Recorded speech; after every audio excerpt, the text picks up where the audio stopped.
স্বাধীনতা শুধু একটি দিনের নাম নয়। 15 আগস্ট আমাদের মনে করিয়ে দেয় যে এই স্বাধীনতা আমরা বিনামূল্যে পাইনি।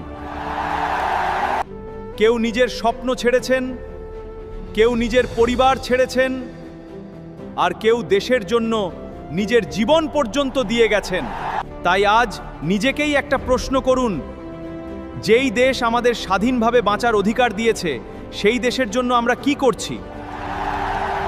দেশকে ভালোবাসা মানে শুধু পতাকা হাতে ছবি তোলা নয়। দেশকে ভালোবাসা মানে নিজের কাজটা সততার সঙ্গে করা, অন্যায়ের বিরুদ্ধে দাঁড়ানো, আর নিজের জীবনটাকে এমনভাবে গড়ে তোলা যাতে পরিবার, সমাজ আর দেশ এই তিনটিই আপনার জন্য গর্বিত হয়। তাই একটা কথা মনে রাখবেন, স্বাধীন দেশের নাগরিক হওয়া গর্বের, কিন্তু সেই স্বাধীনতার মর্যাদা রাখা আমাদেরই দায়িত্ব।